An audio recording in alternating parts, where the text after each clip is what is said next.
The morning sun had barely crested the horizon when Vincent Prescott stepped into his apiary and froze at the impossible sight before him.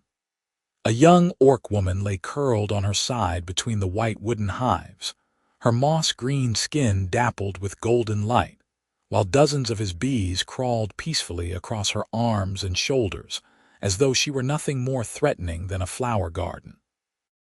Vincent's breath caught in his throat.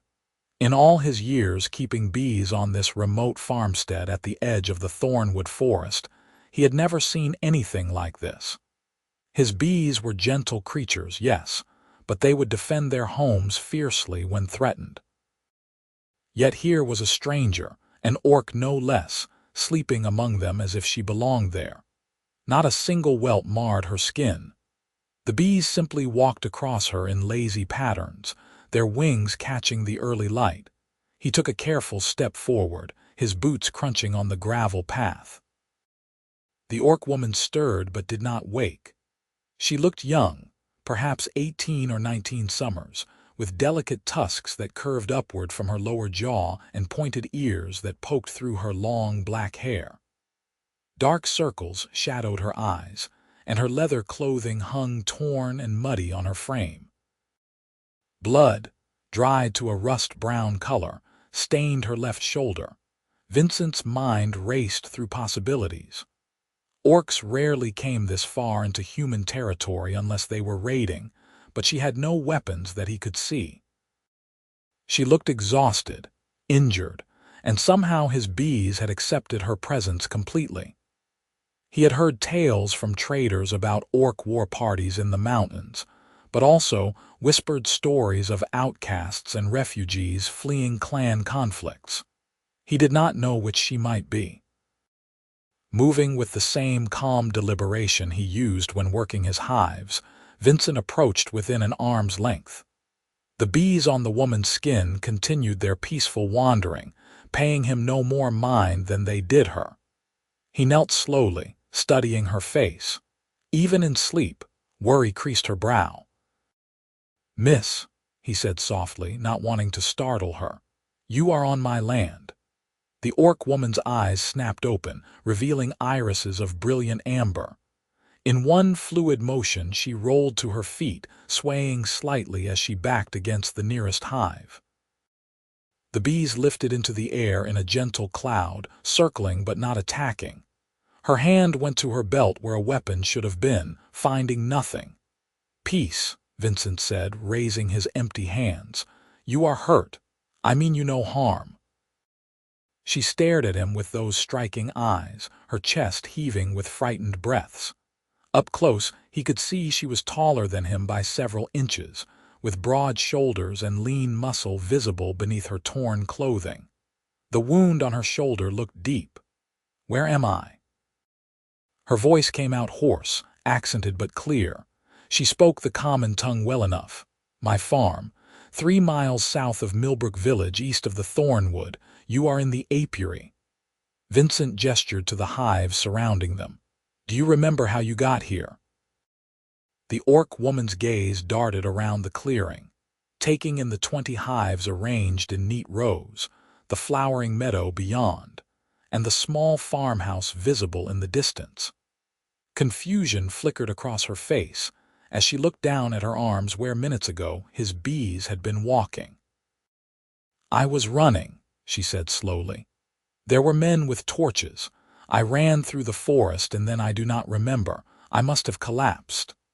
Her hand went to her wounded shoulder and came away sticky with fresh blood. The movement had reopened whatever injury she carried. "You need that tended," Vincent said. "I have supplies at the house. Will you let me help you?" She laughed, a bitter sound. "Why would a human help me? You should kill me or turn me over to your village guards. That is what your kind does to mine." Vincent felt the weight of truth in her words. He had seen orc prisoners paraded through Millbrook on their way to the Lord's dungeons. He had heard the angry shouts and seen stones thrown. But he had also seen enough violence in his former life as a soldier to know that hatred only bred more suffering. "I left that kind of thinking behind when I came here," he said quietly. I keep bees now. They do not care about the color of skin or the shape of ears. They only know if you mean them harm or not, and they have accepted you completely, which tells me something important." The orc woman studied him for a long moment, her amber eyes searching his face for deception. Finally, she swayed on her feet and caught herself against the hive. The bees buzzed around her but did not sting. "I cannot run any more," she admitted, her voice small. "If you mean to kill me, make it quick." "I mean to bandage that shoulder and give you food," Vincent said. "Then you can decide what comes next." He turned and walked toward the farmhouse without looking back to see if she would follow. It was a calculated risk, but something in his gut told him this was no dangerous raider. After a moment, he heard unsteady footsteps on the gravel behind him. The farmhouse was modest but well kept, with whitewashed walls and a thatched roof Vincent had repaired himself the previous autumn. He held the door open, and the orc woman hesitated on the threshold, clearly unused to being welcomed into a human dwelling. She ducked her head and entered, her eyes immediately cataloging exits and potential threats in the way of someone who had learned to survive by being cautious. "Sit," Vincent said, gesturing to a chair near the hearth. He moved to the shelf where he kept his medical supplies, gathered from his years of experience treating farm injuries and the occasional bee sting that turned infected. When he turned back, she had not sat but stood rigidly in the center of the room. "I will not dirty your furniture," she said stiffly. "You will sit before you fall down," Vincent replied, his tone leaving no room for argument. "The chair has survived worse than a bit of mud." After a moment's hesitation, she lowered herself into the chair. Vincent approached with clean cloths and a jar of honey mixed with herbs, a salve his bee's bounty made possible. The orc woman watched him with wary eyes as he knelt beside her. "I need to see the wound," he said. "May I?" The question seemed to surprise her. She nodded slowly and tugged at the torn leather covering her shoulder. Vincent helped her peel the stiff material away, revealing a deep gash that ran from her collarbone nearly to her shoulder blade. It looked like a sword cut, thankfully clean but still serious.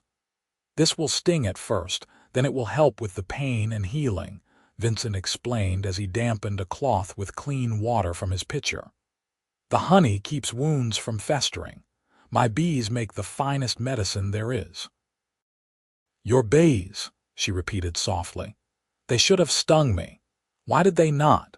Vincent began cleaning the wound with gentle efficiency, his hands steady from years of delicate work. "I have been keeping bees for 5 years now, since I left the Duke's army and came here to start over. In all that time, I have learned they sense intention. They know fear from malice. You are not there to harm them." "I did not even know I was there," the orc woman said. She hissed as the cloth touched raw flesh but did not pull away. "I remember running until I could not breathe. Then darkness. Then waking to find you standing over me." "What were you running from?" Vincent asked as he began applying the honey salve. She was quiet for so long he thought she would not answer. Then she said, "Men who think that because I am orc, I must be hunted. Men who burned my camp and killed my traveling companions for the crime of passing too close to their lands." Vincent's hands paused briefly before continuing their work. "Were you raiding?" "We were trading," she said, and now anger crept into her voice. "Furs and medicinal roots from the deep forest, traded for metal tools and grain we cannot grow in the mountains." But they did not ask questions before they attacked. They saw tusks and green skin, and that was enough.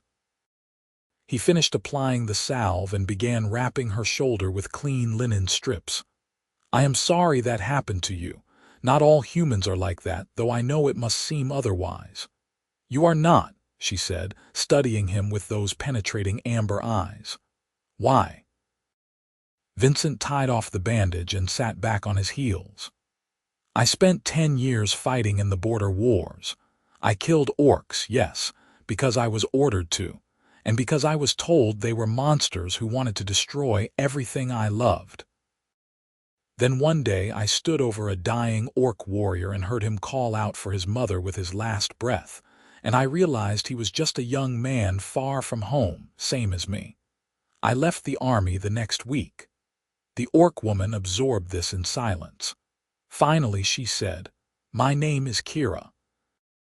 Kira of the Stone Bear clan, though I have no clan anymore." "Vincent Prescott," he replied. "Just a beekeeper now, nothing more." "Are you hungry, Kira?" At the question, her stomach gave an audible growl that made her green cheeks darken with embarrassment. Vincent smiled and rose to his feet, moving to the pantry where he kept bread, cheese, and smoked meat. He assembled a simple meal and brought it to her, along with a cup of water from the well. Kira ate, with the focused intensity of someone who had not had a proper meal in days, forcing herself to slow down only when Vincent gently reminded her that eating too fast after starving would make her sick. She nodded and made a visible effort to take smaller bites. "How long since you ate last?" he asked. "3 days, I think. Maybe 4. Time became confused while I ran." Vincent watched her eat and tried to imagine what she must have endured. The thornwood was 3 miles deep at its narrowest point, full of ravines and dense undergrowth. To cross it while wounded and pursued, then collapse in his apiary of all places, spoke of either incredible luck or something more mysterious. "The bees led you here," he said, the realization striking him suddenly. Kira looked up from her bread, confused. "What do you mean?" "You said you do not remember arriving. I have been finding my bees ranging farther than usual these past few days, going into the forest when they normally stay in the meadow. I thought perhaps there were new flowers blooming. But maybe they found you struggling in the woods and guided you here." "Bees do not do that," Kira said, but her voice held uncertainty. "Normal bees do not," Vincent agreed. "But I have learned my hives are not entirely normal. They seem to understand more than insects should. When I first came here, lost and broken from the war, they appeared in the old abandoned hives on this property as if they had been waiting. They taught me patience and purpose. Maybe they sensed you needed help." Kira finished her meal and set the plate aside carefully. "I am grateful, Vincent Prescott, but I cannot stay. If those men tracked me here, I will bring danger to your home." "Did they follow you into the thornwood?" "I do not know. I lost them near the river, but determined hunters could pick up the trail." Vincent considered this. His farm was remote enough that visitors were rare, and anyone tracking through the forest would have to know where they were going. Still, the risk was real. "Stay until you are stronger," he said. "At least a few days. You can barely stand, and that wound needs time to begin healing or you will not make it far before fever sets in." "Why would you risk this for me?" Kira asked, genuine confusion in her voice. "You do not know me. I could be exactly what those men thought, a raider or worse." "But you are not," Vincent said simply. "And I know what it is like to have nowhere to go. Someone gave me a chance once. I am passing that forward." Kira shook her head slowly, as if unable to comprehend such kindness from a human. "I will earn my keep then. I can work. What needs doing?" "You can heal," Vincent said firmly. "That is what needs doing. But if you insist on being useful, you can tell me about the bees in orc lands. I have always wondered if you have different species in the mountains." That sparked something in Kira's eyes, and for the first time Vincent saw her expression soften from wariness to something like interest. "We have stone bees," she said. "They build their hives in cliff faces, and their honey has a taste like minerals and alpine flowers. My grandmother kept a hive near our village." "Your grandmother was a beekeeper," Kira nodded. "The best in our clan. She taught me to read their humming to know when they were content or disturbed." She said bees were the only honest creatures in the world because they could not hide their intentions. Vincent felt a smile spread across his face. Your grandmother was a wise woman. I would have liked to meet her. She died 2 winters past, Kira said quietly. The sickness that came through the mountains took many of our elders. I am sorry. Vincent rose and began clearing the plates. You can sleep in the loft. It is not much, but the straw is clean and there are blankets. Rest now. We can talk more when you wake. Kira looked like she wanted to argue, but exhaustion was written in every line of her body. She allowed Vincent to help her up the ladder to the loft space where he stored extra supplies, and sometimes slept himself during the heat of summer. He brought her a blanket and a pillow, and she settled into the straw with visible relief. Vincent, she said as he turned to leave, thank you. I will not forget this kindness. Rest, he said simply, and climbed back down the ladder. The rest of the morning Vincent spent in his usual routines, though his mind kept wandering to the unexpected guest in his loft. He checked the hives, noting with interest that the bees seemed particularly active and content. In the hive nearest to where he had found Kira, he discovered the bees had produced an unusual amount of honey overnight, filling combs that had been empty the day before. What are you telling me? He murmured to the bees as they danced across the frames. They hummed in response, a sound that Vincent had learned to interpret in shades of meaning. These were happy bees, excited about something. He spent the afternoon tending his small vegetable garden and repairing a fence post that had worked loose. The work was meditative, giving his hands something to do while his mind processed the morning's events. He had taken a significant risk bringing Kira into his home. He knew that. If the villagers of Millbrook learned he was harboring an orc, there would be consequences. But the thought of turning her away, wounded and desperate, had never seriously crossed his mind.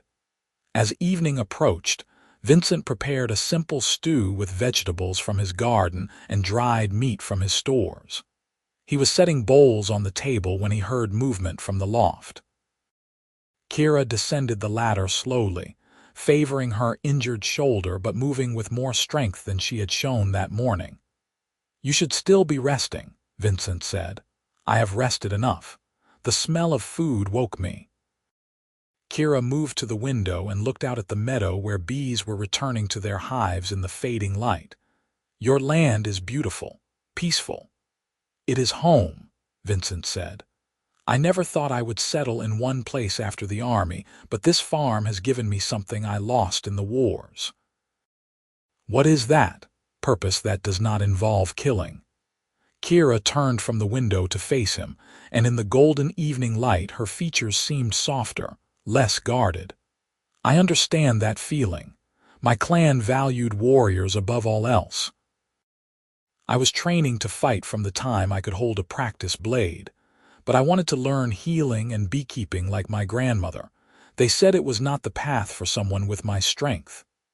Your clan sounds like the Duke's army, Vincent observed, ladling stew into bowls.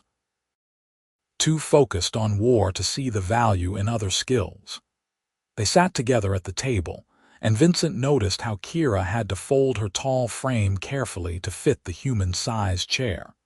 She ate with better restraint than at her earlier meal, though he could tell she was still hungry. He made a mental note to ensure she had larger portions while she recovered. Tell me about your bees, Kira said between bites. How did you learn to keep them? Vincent settled into the familiar topic, explaining how he had found books in the village library and learned through trial and error, how the bees had been patient teachers, how each hive had its own personality. Kira listened with genuine interest, asking questions that showed her grandmother had taught her well.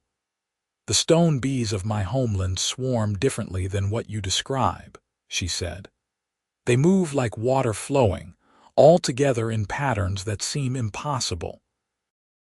I would love to see that someday, Vincent said wistfully. Kira's expression grew sad.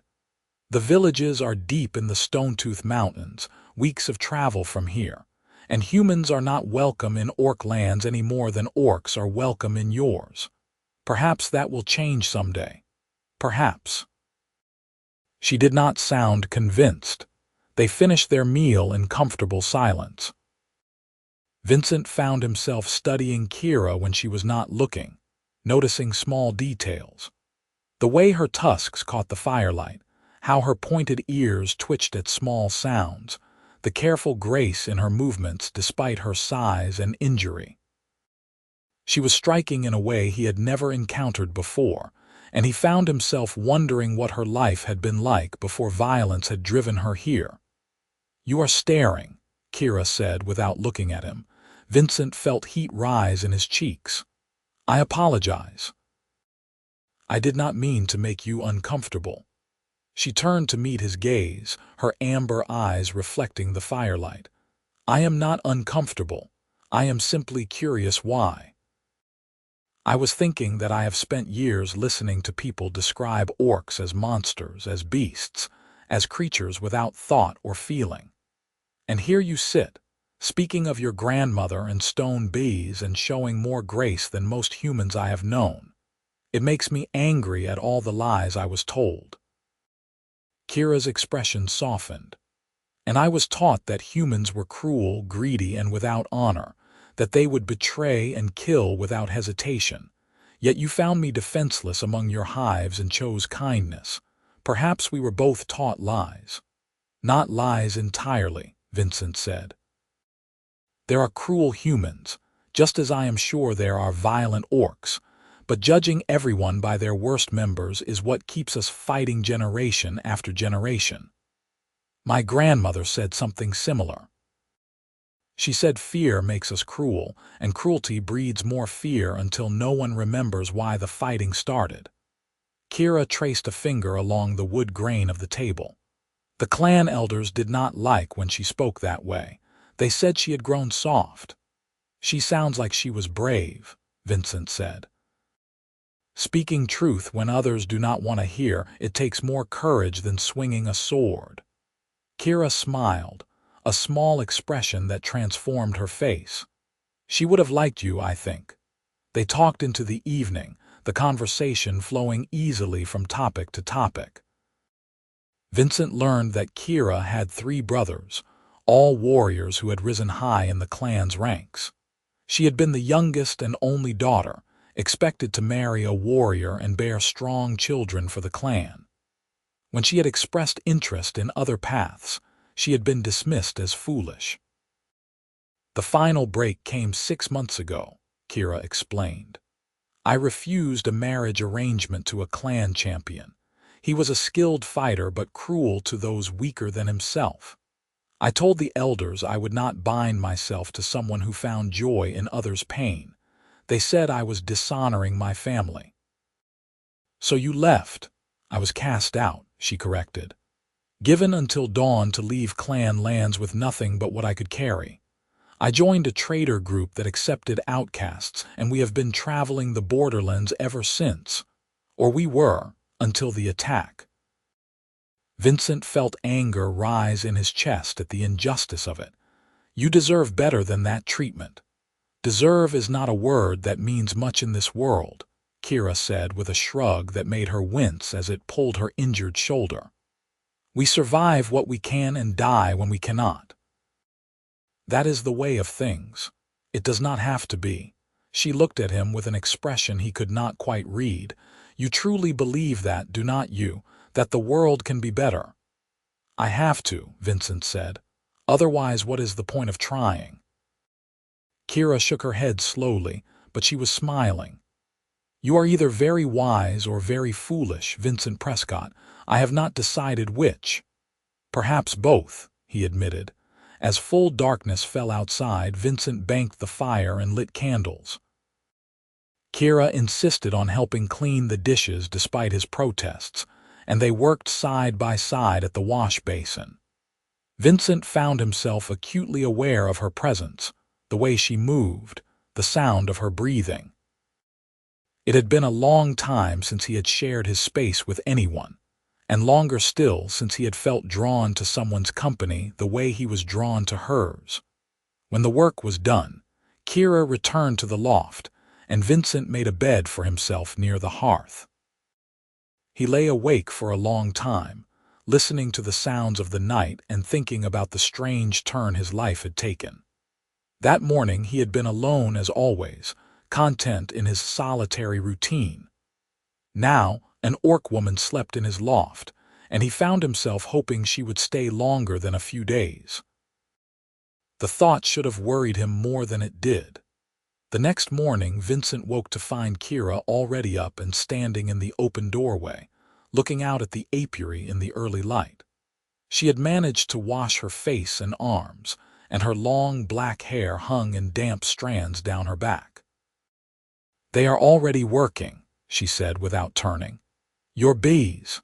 They leave the hives the moment the sun touches them." Vincent joined her at the door, noting how she stood with unconscious ease in the threshold of his home, as if some of her wariness had faded during the night. "They are early risers. I have always admired their discipline." "May I come with you to check them today?" Kira asked. "I promise to stay out of the way, but I would like to see them work. It has been so long since I was near a hive."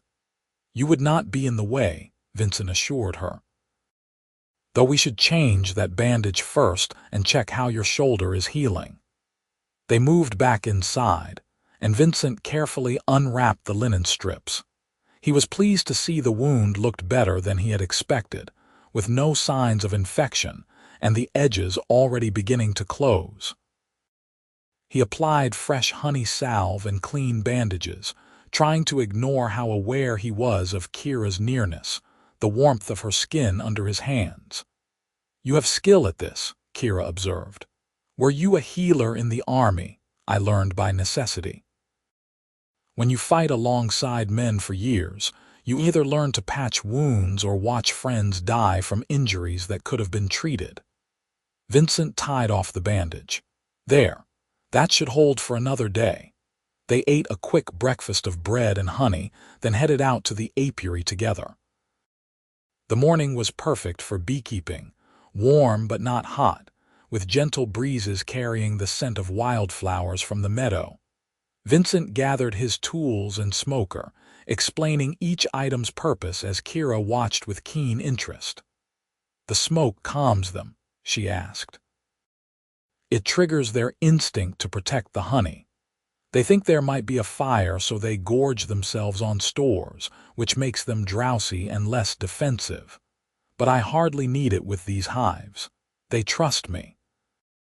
Vincent demonstrated by opening one of the hives without using smoke at all, lifting a frame thick with bees and golden honey.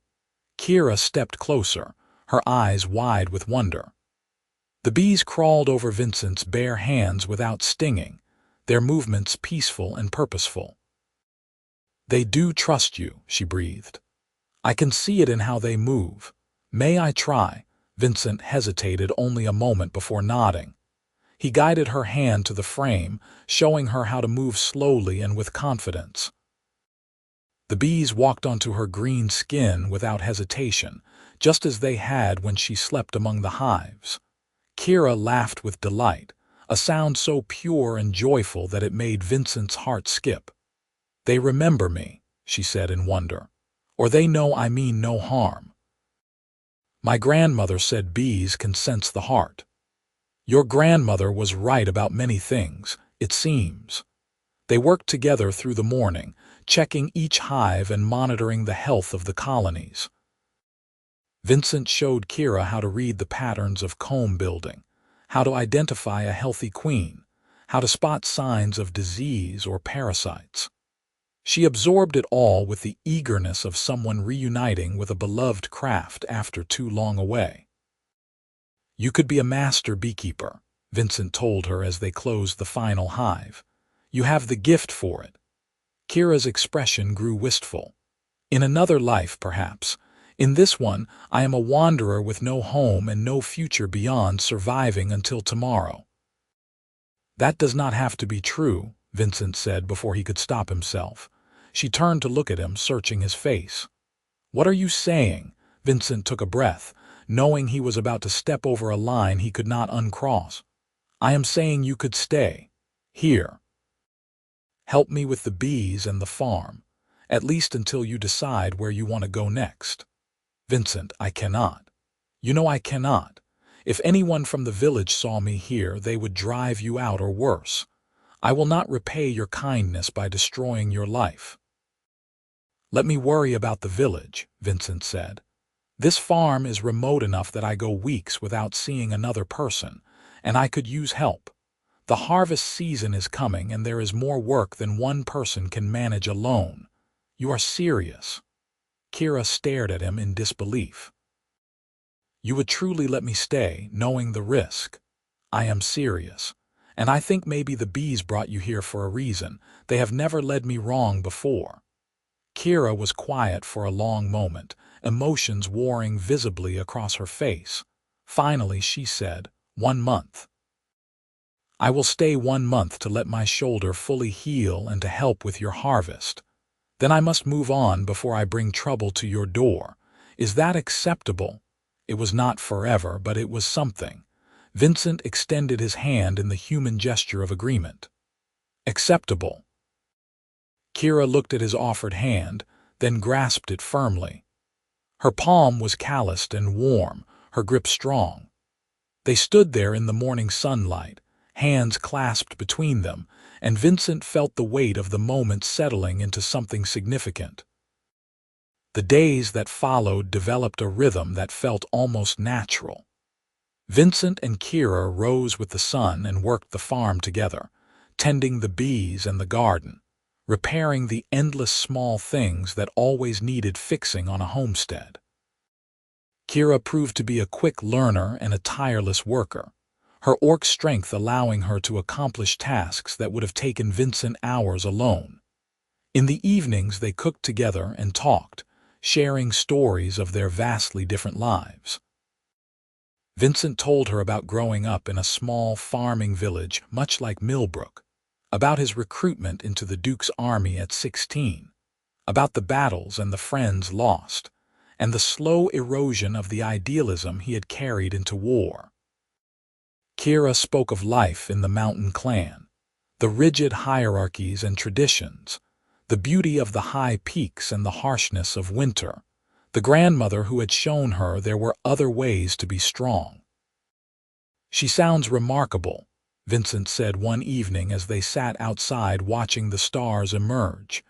"She was the only one who told me it was acceptable to want something different than what the clan expected," Kira replied. "When I was cast out, I was angry at first. But then I realized she had prepared me for it. All those lessons about self-reliance and trusting my own judgment, they were her way of saying I might have to make my own path someday." "Do you miss them? Your family?" Kira considered the question. "I miss what I wished they could have been. But I do not miss the reality of constantly trying to fit myself into a shape that was wrong for me." "Does that make sense?" "Perfect sense," Vincent said. "I felt the same about leaving the army. I thought I should want to be a soldier, should be proud of fighting for the Duke. But every battle made me feel more hollow until I knew I had to leave or lose myself entirely." "And you found yourself again here, with the bees?" "I did. They taught me patience and observation, taught me that careful tending produces better results than force. They gave me a purpose that felt right." Vincent glanced at Kira, her profile strong against the darkening sky. "Now they have brought me something else." "What is that?" she asked, turning to meet his gaze. "Company, a friend. Someone who understands what it is like to leave everything behind and start over." Kira smiled, and Vincent noticed not for the first time how beautiful she was when she let her guard down. "I am glad they brought me here, even if I can only stay a short while. This has been the closest thing to peace I have felt in a very long time." The moment stretched between them, charged with something unspoken. Vincent felt the urge to reach for her hand, to close the distance between them, but he held back. It was too soon, too complicated. She would be leaving in a few weeks, and letting himself want more than friendship would only lead to pain. But as the days passed, Vincent found it increasingly difficult to maintain that emotional distance. He caught himself watching Kira as she worked, admiring the grace in her movements, the concentration on her face when she inspected a hive, the way she hummed old orc songs while tending the garden. She had a habit of talking to the bees as she worked, thanking them for their honey and complimenting their diligence, and it made Vincent smile every time. Kira seemed equally drawn to him, though she fought it just as hard. Vincent would look up from his work to find her gaze on him, an expression in her amber eyes that made his heart race. But then she would look away quickly, rebuilding the walls she was trying so hard to maintain. 2 weeks into Kira's stay, storm clouds rolled in from the west. Vincent spent the morning securing the hives and bringing in everything that could not be left in the rain. The storm hit just after midday with fierce winds and heavy rain that turned the world gray. Lightning cracked across the sky and thunder shook the farmhouse. Vincent and Kira stood at the window watching the deluge, concerned for the bees but knowing they had done all they could to protect the hives. A particularly loud thunderclap made Kira flinch, her hand unconsciously reaching for Vincent's arm. "Sorry," she said, pulling back. "I am not usually bothered by storms, but that was close." "No apology needed. That sounded like it hit somewhere in the meadow." Vincent peered out into the rain. "I should check that the hives are still secure." "Not in this," Kira said firmly. "You will be struck by lightning or blown into a ditch. The hives will survive, and you can check them when the storm passes." She was right, of course, but Vincent felt restless trapped inside while his bees faced the tempest. He paced the small farmhouse, checking and rechecking supplies that did not need checking. Kira watched him with amusement. "You are like a caged animal," she observed. "Sit down before you wear a path in your floor." Vincent forced himself to settle into a chair near the fire. Kira sat across from him, and in the flickering firelight her features seemed to glow. Rain hammered on the roof in a constant drumming that somehow felt intimate, like the world had shrunk to just the two of them in this small, warm space. "Tell me something," Kira said. "If you could go anywhere, do anything, what would you choose?" Vincent thought about it. "I think I would stay exactly where I am. This farm, the bees, the quiet life I have built here, it is everything I wanted without knowing I wanted it. Although," he added carefully, "I would not mind having someone to share it with. It gets lonely sometimes, having no one to talk to but the bees." "They are excellent listeners," Kira said with a smile, "but I understand what you mean. I thought I wanted solitude after leaving the clan, but traveling with the traders showed me that solitude and loneliness are different things. One is peaceful, the other is just empty." "Have you been lonely?" Vincent asked. "Less so recently," Kira admitted. "Being here, working with you, it reminds me that there can be connection without the weight of clan expectations. It reminds me that friendship can be simple and honest." "Is that what this is? Friendship?" The question hung in the air between them. Kira met his gaze steadily, and Vincent saw his own conflicted feelings reflected in her eyes. "I want it to be," she said quietly, "because anything else is impossible. I am orc, you are human. I am an outcast wanderer, you are a settled farmer. In 2 more weeks I will leave and we will likely never see each other again. Friendship is all we can have." "What if I do not want you to leave?" The words escaped before Vincent could stop them. Kira's expression softened into something like pain. "Vincent, please do not say things like that. This has been wonderful, but we both know it cannot last. Even if I wanted to stay, which I cannot, the village would eventually discover me, and when they did, they would destroy everything you have built here. I do not care about the village. "But I care about you," Kira said fiercely. "And I will not watch you lose your home because you were kind to me. I have already brought too much trouble into your life." Vincent wanted to argue, to insist they could find a way, but thunder crashed overhead and cut off whatever he might have said. They sat in tense silence as the storm raged outside, both acutely aware of the things they were not saying. When the rain finally lessened to a steady drizzle, Vincent could not wait any longer.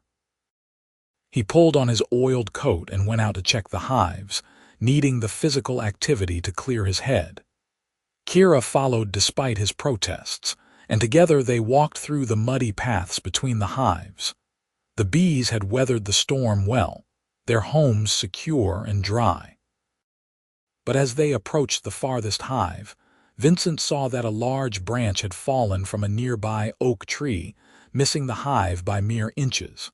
If it had struck directly, the colony would have been destroyed. "Too close," he muttered, examining the damage.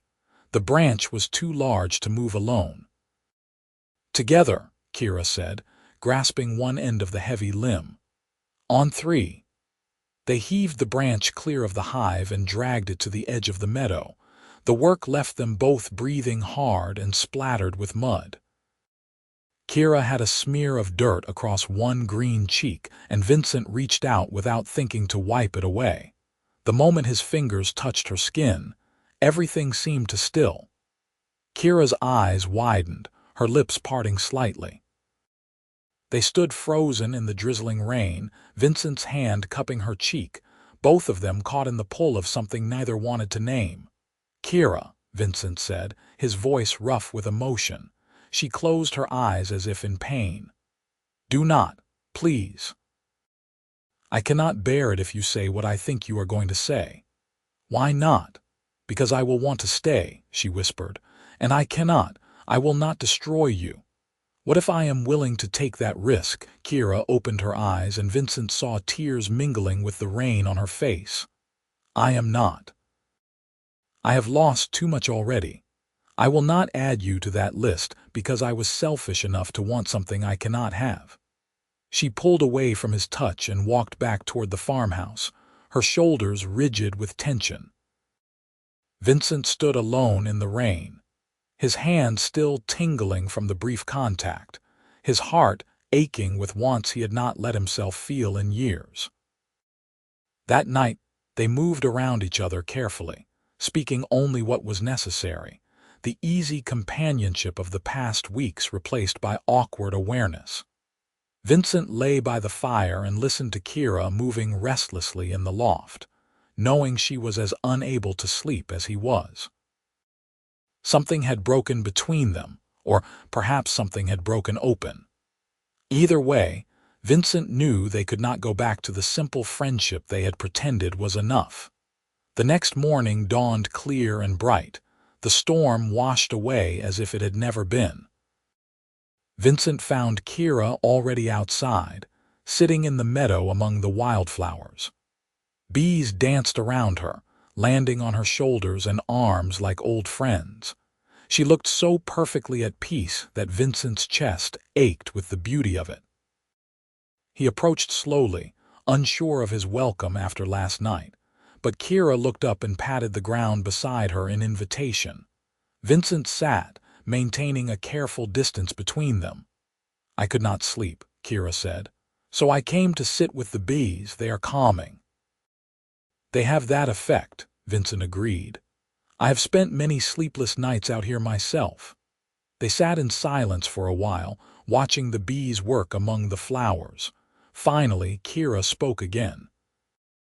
"When I was young, my grandmother told me a story about a human and an orc who fell in love during the old wars. They met in secret for years, stealing moments between battles. Eventually they were discovered, and both were executed by their own people as traitors. My grandmother said it was the saddest story she knew because their love was real and pure, but the world would not allow it to exist." Vincent absorbed this. "Why are you telling me this?" "Because I see the way you look at me, Vincent, and I feel the same pull." But that story ended in death, and I fear ours would too. Maybe not as dramatically, but you would lose this farm, this life you have built. I cannot be the cause of that. What if you are worth it? Vincent asked quietly. Kira turned to face him fully, her amber eyes intense. You do not mean that. You cannot. We barely know each other. I know that you are kind and brave.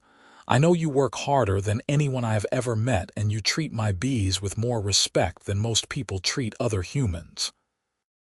I know that you sing while you work and you talk to the plants in the garden to encourage them to grow. I know that you have become the best part of my day, and the thought of you leaving makes this farm feel empty even while you are still here. Vincent took a breath.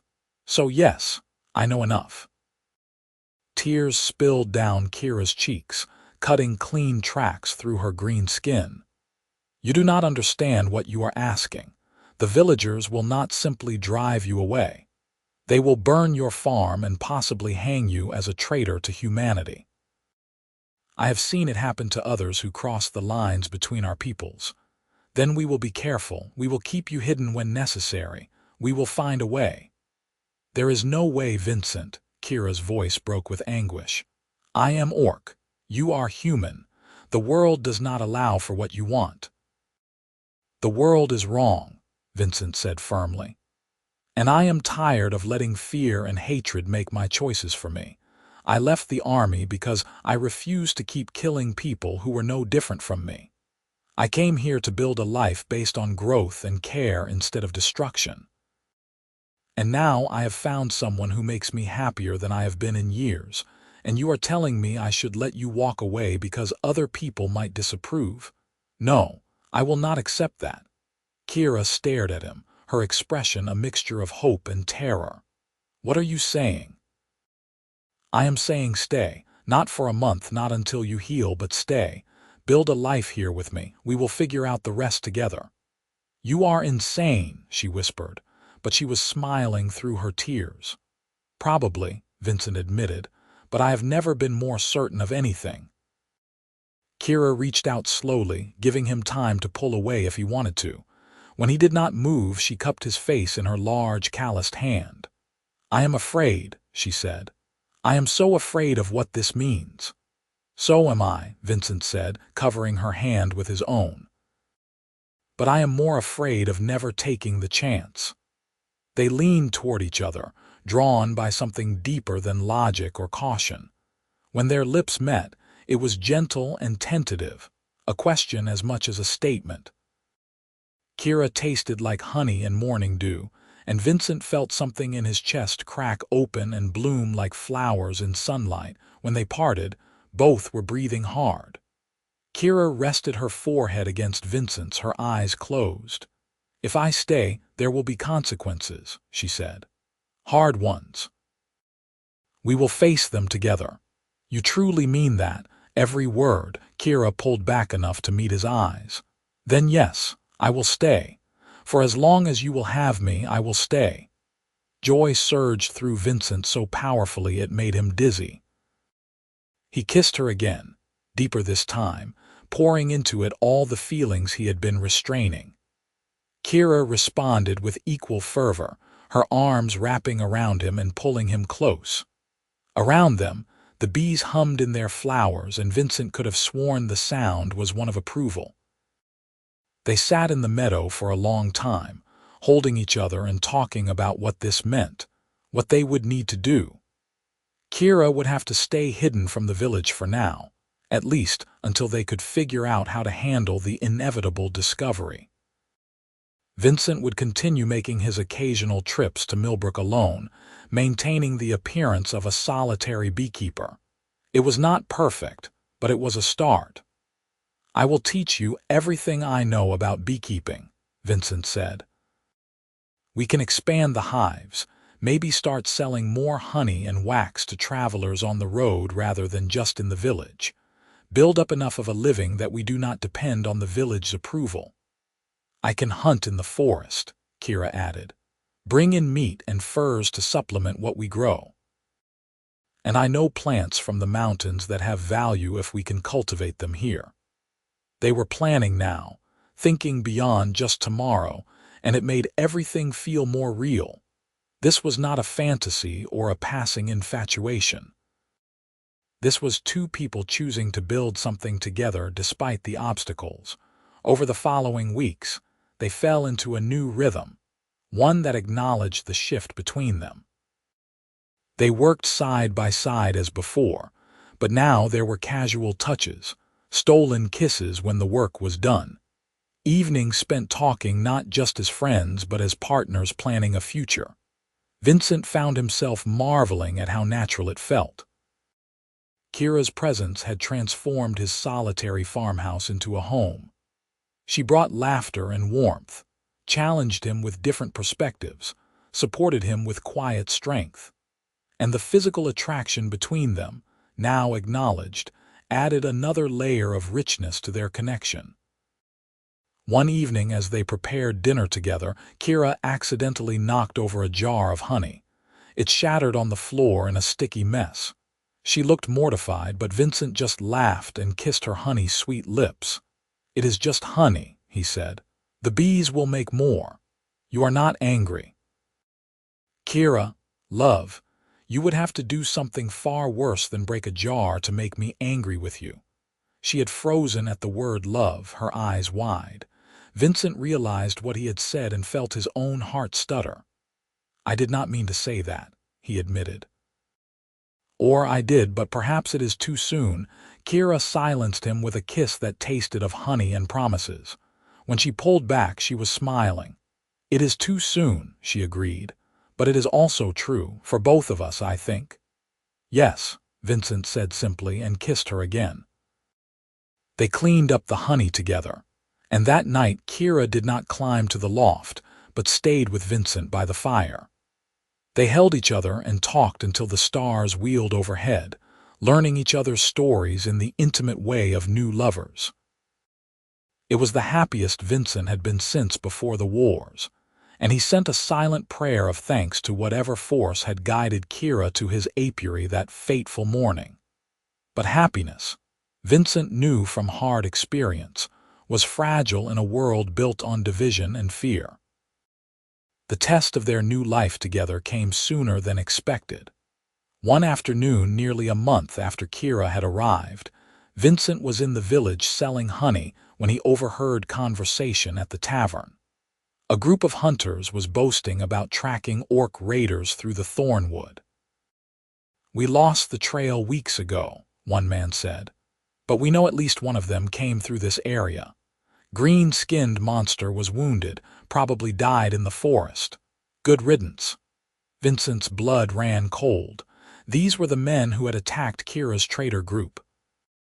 They had not given up the hunt. They had simply lost the trail. And they were based out of Millbrook, which meant they could stumble across his farm at any time. He finished his business in the village as quickly as possible and hurried home. Kira was in the apiary when he arrived, and he pulled her aside urgently. "We have a problem," he said, and explained what he had heard. Kira's face went pale beneath her green skin.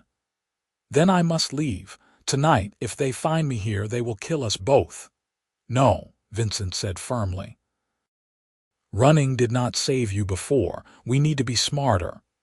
"What do you suggest?" "I cannot exactly hide if they search the farm," Vincent thought quickly. "The root cellar. It is deep and well concealed. I can stock it with supplies, make it comfortable enough for you to hide if anyone comes. Most people who visit never go behind the house where the entrance is hidden. And if they do search thoroughly, then I will deal with it. But I will not ask you to run again, Kira. This is your home now, and we protect our home."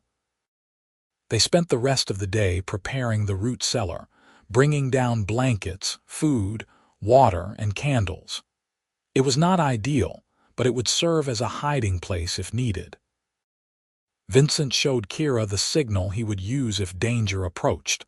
3 distinct calls like a meadowlark. A bird not native to this area, but one whose call he had learned in his army days. "If you hear that, get to the cellar and stay there until I come for you," he instructed. "No matter what you hear above, promise me." Kira gripped his hands tightly. I promise. But Vincent, if they discover me, you must claim I forced my way in, that you were my prisoner. Tell them whatever you need to save yourself. I will tell them nothing of the sort, Vincent said firmly. We are in this together. Several tense days passed with no incident. Vincent continued his routines but stayed alert for any sign of visitors. Kira practiced getting to the cellar quickly, timing herself until she could disappear in under a minute. The threat came on a warm afternoon when Vincent was working in the garden. He heard horses approaching from the direction of the village road, and his heart sank. 3 men on horseback emerged from the trees, the same hunters he had seen in the tavern. Vincent gave the meadowlark call, 3 clear notes that carried across the farm. He saw Kira's head pop up from behind a hive where she had been working. Her eyes met his for just a moment before she ran for the house, moving low and fast. By the time the hunters reached the garden, she had disappeared. "Good afternoon," Vincent called out, forcing his voice to remain calm and friendly. "Can I help you, gentlemen?" The lead hunter, a grizzled man with a scar across his cheek, looked around the farm with suspicious eyes. "We are tracking an orc raider. Wounded female came through this area about a month back. Have you seen any sign of her?" "An orc?" Vincent kept his expression neutral. "No, I have not seen anyone like that. I keep to myself out here mostly. You are alone here?" Another hunter asked, his hand resting on his sword hilt. "Just me and the bees," Vincent confirmed. "Not much excitement on a honey farm." The scarred leader dismounted and walked slowly through the garden, his eyes scanning every detail. Vincent's pulse hammered, but he maintained his casual demeanor. "Mind if we look around?" It was phrased as a question, but clearly was not optional. "Of course," Vincent said, "though I am not sure what you expect to find. As I said, I have been alone here." The 3 hunters split up to search the property. Vincent followed the leader, watching as he checked the barn, the apiary, and the workshop. The man was thorough but not overly suspicious. When he approached the house, Vincent's throat tightened, but he kept his expression calm. Inside, the farmhouse showed evidence of only one person living there. Vincent had been careful to keep Kira's few possessions hidden, and she had moved to the cellar anything that might give her away. The hunter poked around, opening cupboards and checking the loft, but found nothing unusual. "You have a nice setup here," the hunter admitted grudgingly. "Peaceful. It suits me," Vincent said. "I had enough adventure in the Duke's army, now I prefer the quiet life." "You served?" The hunter's attitude shifted slightly, a soldier's recognition of another. 10 years. "Got out after the Battle of Raven's Pass." The hunter nodded. "I was there too. Bloody mess." He moved toward the door, apparently satisfied. "If you see any sign of the orc, report it to the village guard immediately. These creatures are dangerous." "Of course," Vincent agreed, following him outside. The 3 hunters regrouped near their horses. One of them was studying the ground near the apiary with a frown. "There are a lot of footprints here. Looks like more than one person has been walking these paths." Vincent's stomach dropped, but he forced a laugh. "I do a lot of walking when I work the hives. Check them multiple times a day, different paths each time to keep the ground from getting too worn in one spot. Basic maintenance." The hunter did not look entirely convinced, but his leader was already mounting his horse. "We have wasted enough time here. Let us check the farms to the east." They rode off without another word. Vincent waited until they were completely out of sight before releasing the breath he had been holding. He walked quickly to the cellar entrance behind the house and opened the hidden door. "Kira, they are gone." She emerged from the darkness below, her face tight with tension. "I heard everything." "That was too close." Vincent pulled her into his arms, feeling her heart racing against his chest. "But we managed it, and now they have searched here and found nothing. They will not likely come back." This time, Kira said. But what about next time, Vincent? Maybe I should leave. This is too dangerous for you. No, he said firmly. We knew this would not be easy, but we faced the first real test and we passed. We can do this. Kira looked up at him with eyes full of fear and love. I am terrified of losing you. Then we agree on something, Vincent said and kissed her softly. But fear will not make our choices for us. Remember, she managed a small smile. You are throwing my own words back at me. I learned from the best. That night they held each other close, both shaken by how near they had come to disaster. But they had survived, and the experience had only strengthened Vincent's resolve. He would not give up what they had found together, not for fear of prejudice or violence. In the weeks that followed, they became more cautious. Kira stayed closer to the house when Vincent went to the village, ready to hide at a moment's notice. They developed better systems for concealing evidence of her presence. And they talked seriously about the future, about what would happen if she was discovered despite their precautions. I think we need to consider moving, Vincent said one evening. Somewhere more remote where we would not have to hide. Where would we go? Kira asked. The prejudice exists everywhere. The frontier lands, perhaps, beyond the Duke's reach. I have heard there are settlements there where people care more about survival than about old hatreds. Kira was quiet, considering. That would mean leaving everything you have built here. I built this farm because I needed a place to heal and start over, Vincent said. But it is just land and wood. What matters is what we build together, and we can do that anywhere.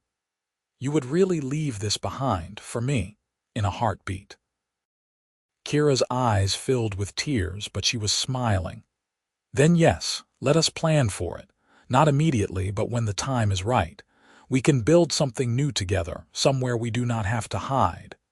The decision lifted a weight from both of them. They began quietly preparing, saving money from honey sales, gathering supplies and studying maps of the frontier territories. It would take time, perhaps another year, to be ready for such a move.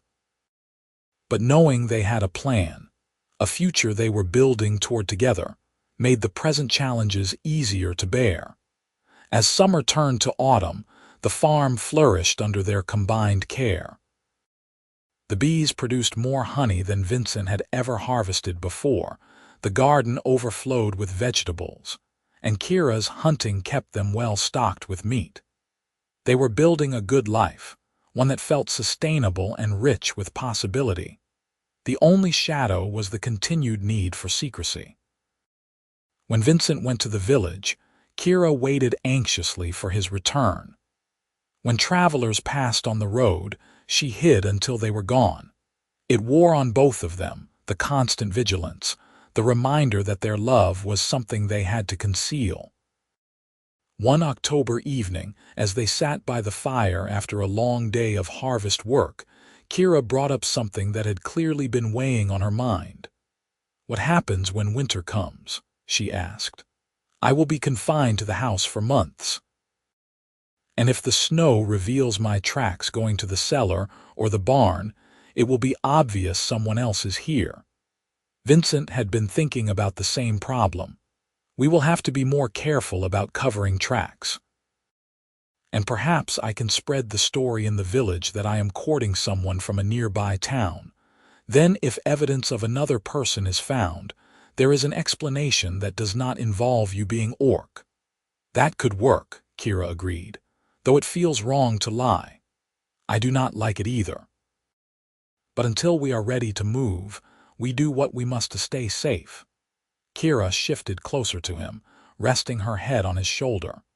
Sometimes I dream about the day we can simply be together without fear. When I can stand beside you openly and no one will care about the color of my skin or the shape of my ears. That day will come, Vincent promised. Maybe not here, but somewhere. We will find that place together.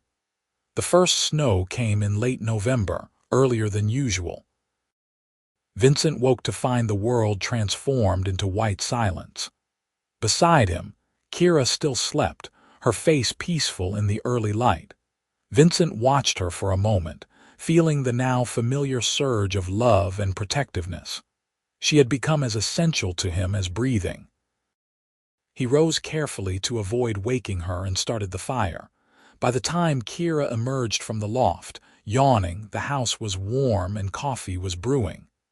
"Snow," she said, looking out the window with mixed feelings. "It has begun." "Are you ready for a winter indoors?" Vincent asked. "As long as I have you and the bees to keep me company, I will manage." Kira moved to the window, her breath fogging the glass. "Though I must admit, I will miss the freedom of walking the meadow whenever I wish." Vincent joined her at the window, wrapping his arms around her from behind. "Come spring, we can start preparing in earnest to leave. Find a place where you can walk freely in the sunlight every day." She leaned back into his embrace. "That sounds like a dream. Then let us make it real." The winter months passed with surprising swiftness. Confined largely to the house and barn, Vincent and Kira developed new routines. They read books Vincent borrowed from the village, played games in the evening, and worked on preparing supplies for their eventual journey. Kira taught Vincent to speak some of the orc language, and he taught her to read and write in the human script more fluently. The bees slept in their hives, clustered together for warmth, and Vincent checked them periodically to ensure the colonies were healthy. Kira always came with him on these excursions, careful to step in Vincent's footprints to minimize the tracks they left. In the deep quiet of winter, their relationship deepened. They talked about everything, from childhood memories to fears about the future, from philosophy to silly observations about the world. They learned each other's bodies and hearts with the careful attention they gave to the bees, discovering what brought joy and comfort. Vincent had never imagined he could feel this complete with another person. Kira challenged him, supported him, made him laugh, and showed him perspectives he never would have considered. She was his partner in every sense, and he could not imagine facing life without her. One evening in late January, as snow swirled outside and firelight danced across the walls, Vincent knelt before where Kira sat mending clothes. "I have something I want to ask you," he said, his heart hammering. Kira set aside her mending, her expression curious. "What is it?" Vincent took her large, strong hands in his. "I know we are already planning a life together, but I want to make it official. I want to marry you, Kira. I want you to be my wife in every way that matters." Kira's eyes went wide. "Vincent, we cannot. There is no priest who would perform such a ceremony. Then we will perform it ourselves, just us and the bees as witnesses. We do not need official documents or social approval. We just need each other and a commitment spoken aloud." Tears spilled down Kira's cheeks. "You truly want to marry me?" An orc outcast with nothing to offer but a strong back and a scarred past. "I want to marry the woman who makes every day brighter, who taught me that love is possible even in a world that tries to forbid it, who works harder than anyone I know and still finds time to sing to the bees." Vincent squeezed her hands gently. "I want to marry you, Kira. Will you have me?" "Yes," she said through her tears. "Yes, 1,000 times yes." Vincent pulled her down into his arms and kissed her with all the love and hope he carried. When they parted, both were crying and smiling. They decided to hold their ceremony in the spring, when the bees woke from their winter sleep, and the meadow bloomed again. It would be their own celebration, unrecognized by law but true in their hearts. The rest of the winter passed in a glow of planning and anticipation. They wrote their own vows, simple but profound. They gathered materials to make rings from honey-colored amber. They talked about the future with new excitement, knowing they would face it as husband and wife. When spring finally arrived and the first flowers pushed through the melting snow, they prepared for their ceremony. Vincent and Kira dressed in their finest clothes, humble as they were, and walked hand in hand to the apiary.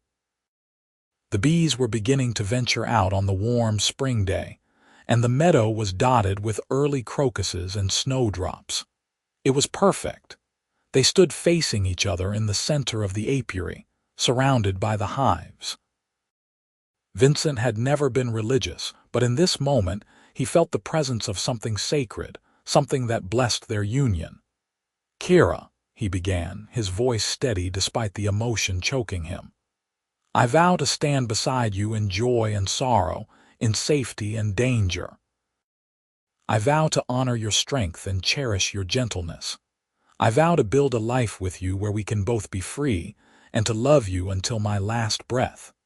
Kira's voice trembled as she spoke her own vows. "Vincent, I vow to be your partner in all things, to support your dreams and share your burdens. I vow to love you without reservation, to trust you with my whole heart. I vow to build a home with you wherever we go, and to stand with you against any who would try to tear us apart." They exchanged the amber rings they had made, slipping them onto each other's fingers. And then Vincent kissed his wife for the first time, sealing their commitment. Around them, the bees rose from the hives in a great cloud, swirling through the air in patterns that seemed almost like dancing. The humming of thousands of wings created a song that sounded like celebration. "They approve," Kira said with a watery laugh. "Of course they do," Vincent replied. "They brought you to me. They know what we have is right." They held each other in the meadow for a long time, husband and wife now in all the ways that mattered. When they finally returned to the farmhouse, it was with new resolve. They would not hide forever. The time had come to start preparing in earnest for their journey to a new land. Over the following weeks, Vincent began quietly selling off equipment he would not need, converting it to coin they could carry. He spread the story in the village that he was considering moving west to seek better opportunities, gauging reactions and learning what he could about the frontier territories. Meanwhile, Kira prepared supplies and planned their route. She was an experienced traveler from her time with the traders, and her knowledge proved invaluable. They would need to travel light but well equipped, moving quickly through populated areas and taking their time in the wilderness. "We should aim for the Greenhaven Valley," Kira said one evening as they studied maps. "I have heard it spoken of among traders, a settlement where humans and orcs live in peace, working together. It may be just a legend, but if there is truth to it, that would be our destination." "Then Greenhaven it is," Vincent agreed. "We can leave in early summer after one last harvest. The honey will give us traveling money." Everything was falling into place. They set their departure for the first week of June, when the roads would be dry and the weather favorable. Vincent felt both sadness at leaving the farm he had built and excitement for the adventure ahead. But fate, it seemed, had other plans. In mid-May, Vincent returned from the village with troubling news. The Duke was calling up militia from the border regions. Tensions with the orc clans in the mountains had escalated, and war seemed imminent. All able-bodied men were expected to report for service. "I will not go," Vincent said firmly when Kira expressed her worry. "I left that life behind. Let them fight their wars without me." "If you refuse the call, they will come for you," Kira warned. "Desertion in wartime means hanging." "Then we leave sooner, this week. We will take what we can carry and go." They spent 2 frantic days preparing, packing supplies and making the farm look abandoned. Vincent released most of his bee colonies into the wild, keeping only 2 small hives that he carefully packed for transport. Those bees had brought Kira to him. He would not leave them behind. On the 3rd day, as they were finishing their preparations, riders appeared on the road. Not hunters this time, but soldiers wearing the Duke's colors. Vincent's heart sank. "The cellar," he said urgently to Kira. "Now." She hesitated only a moment before running. Vincent watched her disappear, then turned to face the soldiers. There were 5 of them, led by a captain Vincent recognized from his army days. The man's face was grim as he dismounted. "Vincent Prescott," the captain said, "you have been called to serve. Why have you not reported?" "I am no longer a soldier, Captain Morris. I served my time and left honorably. In times of war, there are no honorable discharges. The Duke requires every able man." Morris looked around the farm with narrowed eyes. "It looks like you were preparing to flee." "I was preparing to move west, yes. I have been planning it for months. This farm has given me all it can." Morris stepped closer, his hand on his sword hilt. "I always heard you were an honest man, Prescott, so I will ask you directly. Are you hiding anything here?" "Anyone?" Vincent met the captain's gaze steadily, his mind racing. Lying would be dangerous, but the truth was impossible. "I keep bees and a garden. There is nothing else." "Then you will not mind if we search." Vincent's blood turned to ice, but he maintained his calm exterior. "Search if you must, but I am telling you there is nothing to find." The soldiers spread out across the property with brutal efficiency. They tore through the farmhouse, opened every barrel in the barn, and scattered Vincent's carefully packed supplies. He watched with clenched fists, praying that Kira would stay hidden no matter what she heard. One soldier approached the area behind the house where the root cellar was concealed. Vincent's heart hammered as the man poked around the woodpile, getting close to the hidden entrance. "Captain," the soldier called, "there is fresh earth here, like something was recently dug." Morris joined him, studying the ground. Vincent forced himself to breathe normally. "I turned that area for a new garden bed," he said, "planning to plant root vegetables before I decided to move instead." The soldier began pulling away logs from the woodpile. Vincent knew with sick certainty that they were about to discover the cellar door. "Enough," Morris said suddenly. The soldier froze, looking at his captain in confusion. Morris stared hard at Vincent, and something passed between them, a recognition of shared history. "We are wasting time," Morris continued.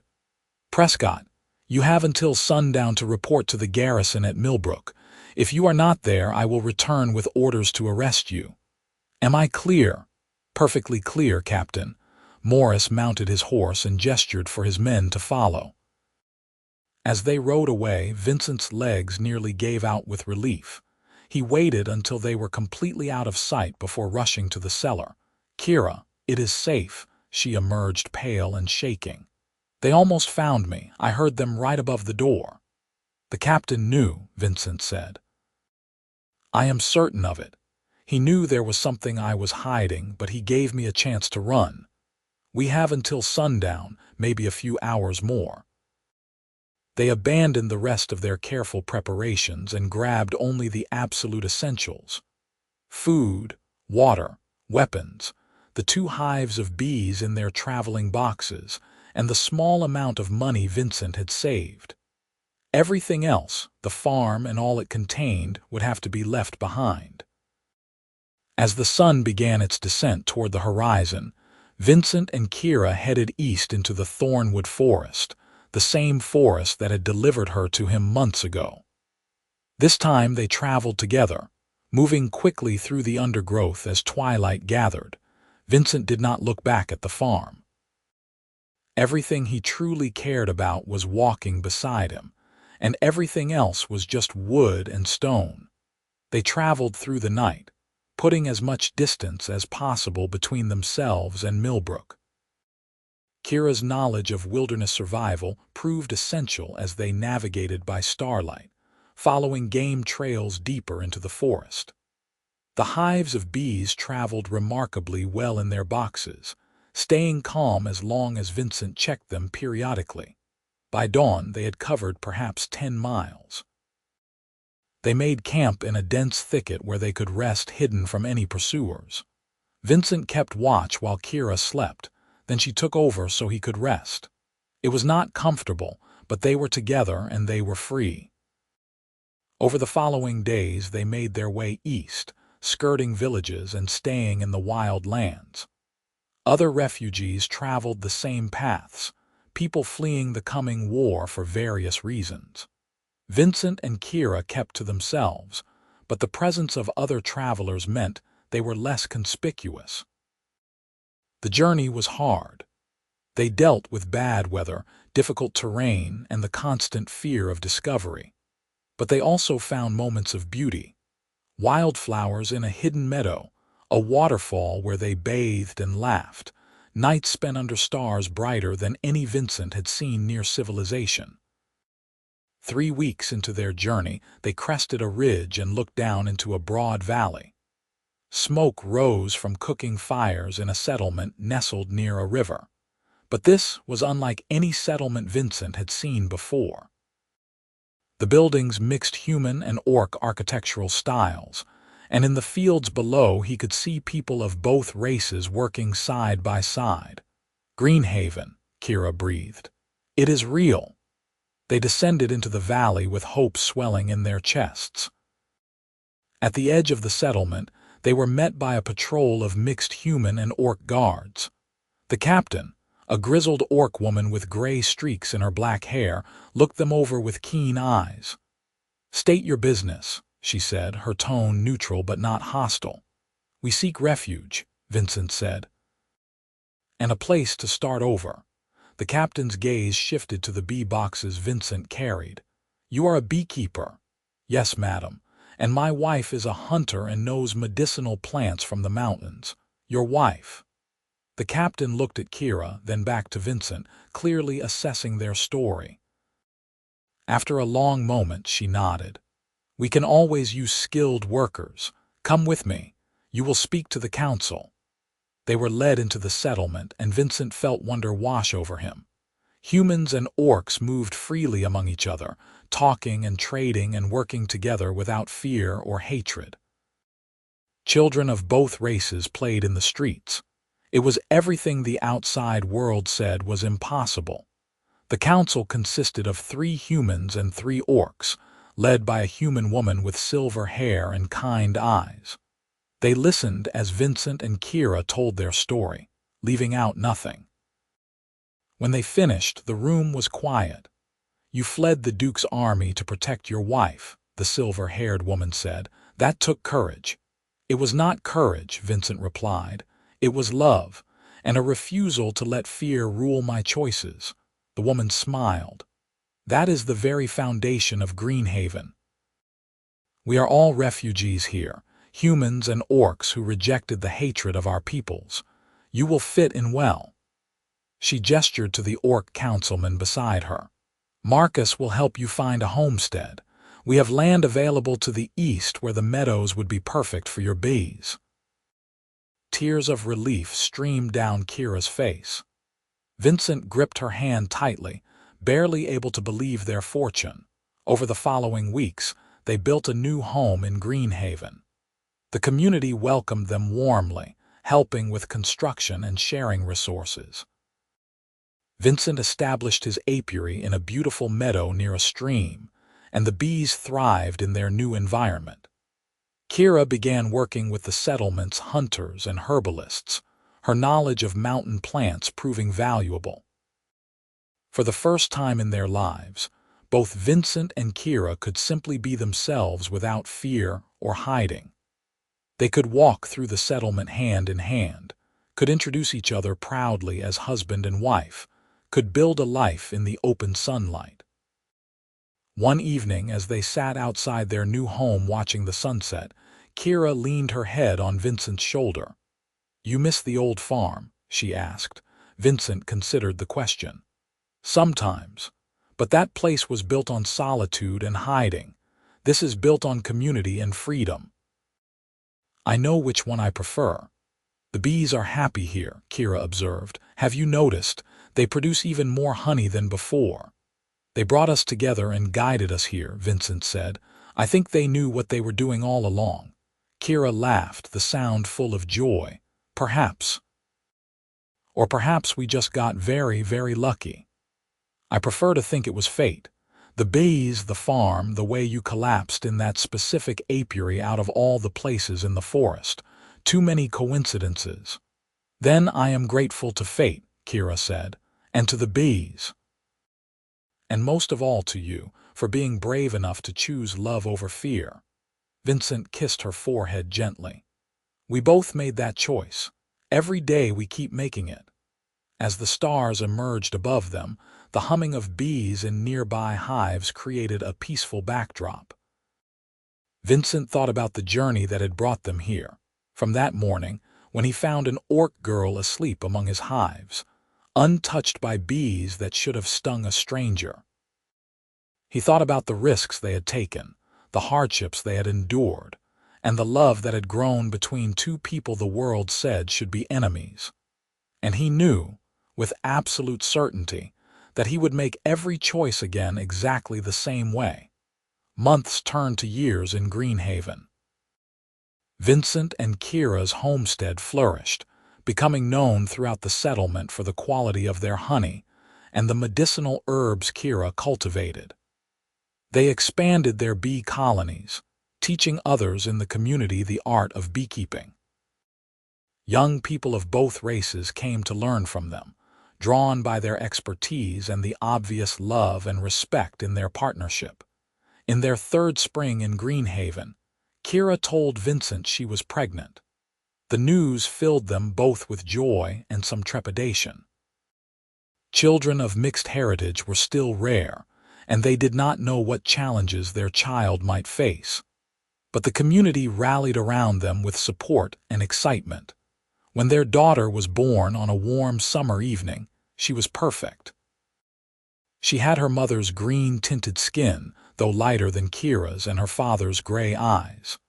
Small tusks would emerge as she grew, the midwife predicted, but not as prominent as a full-blooded orc's. They named her Arya, and she became the darling of Greenhaven. As she grew, she showed an uncanny affinity for the bees, just like her parents. By age 3, she could walk through the apiary without being stung, the bees landing on her small hands and arms as they had once done with her mother. She has the gift, Kira said proudly, watching their daughter giggle as bees crawled across her fingers. She has more than that, Vincent replied. She has a world that accepts her for who she is. That is the greatest gift we could give her. One afternoon, when Arya was 5 years old, Vincent was working in the apiary when a stranger approached. The man was human, middle-aged, with travel-worn clothes and cautious eyes. Vincent recognized the look of a refugee. "Can I help you?" Vincent asked. "I heard there was a place here," the man said hesitantly. "A place where humans and orcs live together in peace. I did not believe it until I saw it with my own eyes." "It is real," Vincent assured him. "What brings you to Greenhaven?" The man's eyes filled with tears. "I fell in love with an orc woman. We have been hiding for 2 years, running from those who would kill us for being together. Someone told us about this valley. Is it true? Can we truly be safe here?"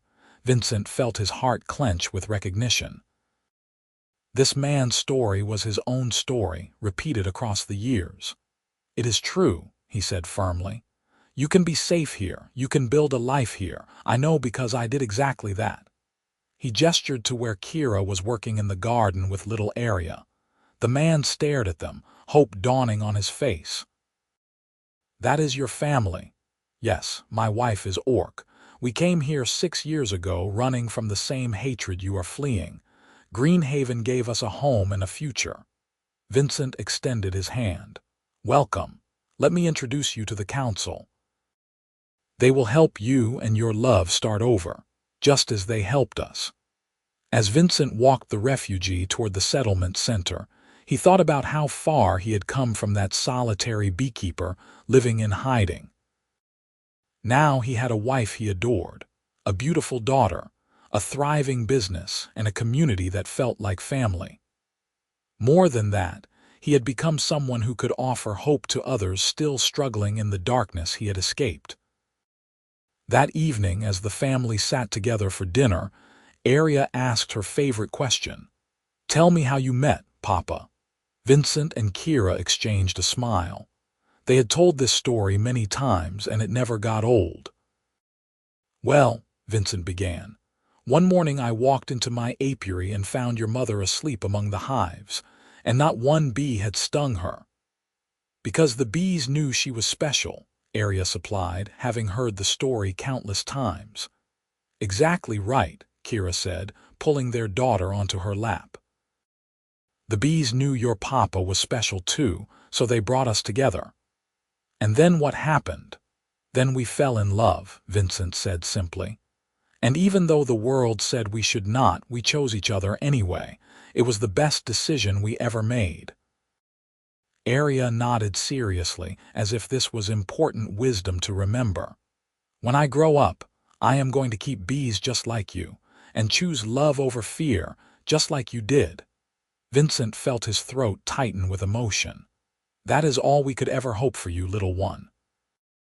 As the sun set outside their home, casting golden light across the meadow where bees hummed in their hives, Vincent felt profound gratitude for the strange and winding path that had led him here. From soldier to beekeeper to refugee to husband and father, each step had been necessary to bring him to this moment of perfect contentment. The bees had given him purpose when he was lost. They had brought Kira to him when he was alone. They had guided them both to Greenhaven when they needed sanctuary. And now they continued their gentle work, creating sweetness and life, as Vincent and Kira did the same in their own way. That night, after Arya was asleep, Vincent and Kira sat outside under the stars as was their habit.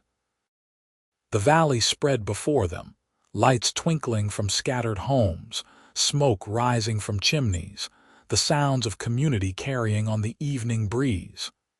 "You ever wonder what would have happened if the bees had stung me that morning?" Kira asked softly. "Every day," Vincent admitted. "And every day I am grateful they did not. That they saw what I saw, someone worth knowing, worth saving, worth loving." Kira leaned into his embrace. "I used to think I was unlucky, cast out by my clan, attacked by humans, forced to run for my life. But now I understand I was the luckiest orc in the world, because all of that led me to your apiary, to those magical bees, to you." "We are both lucky," Vincent said. "Lucky to have found each other, lucky to have found this place, lucky to have Arya. Lucky to have a future we can face together without fear." They sat in comfortable silence, listening to the night sounds of the valley. In the distance, Vincent could hear the gentle hum of his bees settling into their hives for the night. That sound, which had once been his only companion, was now just one note in a symphony of family, community, and love. The path from that morning in the apiary to this moment had been difficult and dangerous. They had risked everything for a love the world condemned. But sitting here now, with his wife in his arms and his daughter sleeping peacefully inside, Vincent knew without doubt that every risk had been worth it. Some people might call their story impossible. A human and an orc, a soldier and an outcast, finding love in a world built on division. But Vincent had learned long ago that the bees knew better than people what was possible. They had accepted Kira when she collapsed among their hives. They had hummed their approval at the wedding ceremony. They had thrived in every place where Vincent and Kira built their life together. The bees understood what so many humans and orcs refused to see. That love was not bound by the color of skin or the shape of ears. That kindness mattered more than tribal loyalty. That building together was better than fighting apart. And if a simple beekeeper and an orc outcast could find happiness, despite everything arrayed against them, then perhaps there was hope for the wider world as well. Perhaps Greenhaven was just the beginning of something larger, A new way of living that would spread like bees carrying pollen from flower to flower, creating sweetness where there had once been only bitterness. Vincent did not know if he would live to see that larger change. But he knew he and Kira were doing their part, raising their daughter to carry the message forward, welcoming refugees who needed hope, and proving through their everyday life that love could triumph over fear. It was enough. More than enough. As the stars wheeled overhead and the bees hummed their ancient songs, Vincent Prescott held his wife close and felt complete. The journey from that morning discovery to this moment of peace had transformed him in ways he could never have imagined. He had found not just love, but purpose. Not just a partner, but a home. Not just acceptance, but joy. And it had all started with an orc girl asleep among the hives, untouched by bees that should have stung a stranger, guided by small winged creatures who understood mysteries deeper than human prejudice or orc pride. Vincent sent a silent prayer of thanks to those faithful bees, who had given him everything that mattered. Then he kissed his wife under the stars and led her inside, to the home they had built together, to the future they would face side by side, to the love that had proven stronger than all the forces that tried to tear it apart. Their story was complete, and it was beautiful.